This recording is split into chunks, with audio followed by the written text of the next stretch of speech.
Hello, my name is Sarah Bradshaw. I'm a professor in gender and sustainable development here at Middlesex. And when you work on gender, what we basically work around is inequalities of power. And what we're looking at is what produces and reproduces those inequalities of power. They're different for different women because gender intersects with age, ethnicity, sexuality, for example. But we're looking at differences also between men and women. And in general, men have more power than women and they have power over women. And that's the notion of patriarchy. And when we work on gender and gender equality, we're looking to change that. I work in a developing world context, so what I'm looking at is the intersection between patriarchy and capitalism. So what are gendered inequalities within a global inequalities context? In 2015, the Sustainable Development Goals came into force, and they were focused very much on reducing poverty at a global stage, global level, and they were agreed by all the countries of the UN.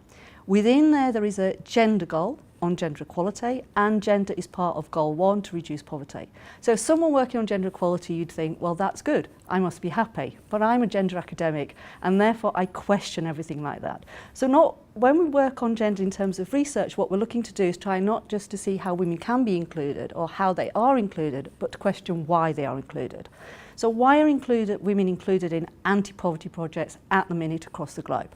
One of the issues we might say is because more women are poor, or there's more women among the poor.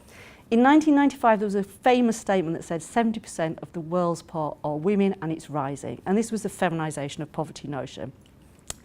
So you might say, well, that's why they're included. But in 2015, 20 years later, the UN Women's Report finally acknowledged that, in fact, we don't know how many of the world's poor are women or how many poor women there are. So we don't have the data. So this is quite incredible to think that we don't actually know this. So part of my research is trying to look to find the data to establish how many poor women there are in the globe and questioning the data we have. My research also looks at questioning what the established position is around women's poverty. So if we look at global measures of poverty, they stop at the household. If the household has enough income to be not poor, they're not poor. But my own research has gone within households. And when we look within households, we see that the household may not be poor. They earn enough money to be above the poverty line. But in general, the man is the main income earner. And what men across the globe, and sorry for all men everywhere, the research shows that men often withhold quite a sizable proportion of their income for personal expenditure. So women and children within households may be poor. The household isn't poor, but women and children are poor. Now, policymakers have picked up on this, and what my research also shows is when policymakers make policy, they understand that if you give resources to men, they may withhold part of that.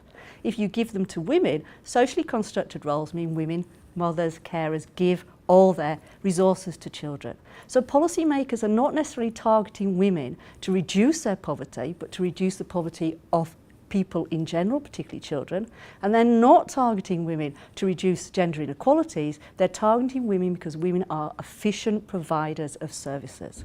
So when you work on gender equality, what you need to do is question why policymakers are targeting women. And if we want to reduce gender equality, we have to focus on gender equality. And at present, what we're focusing on is efficiency, not equality.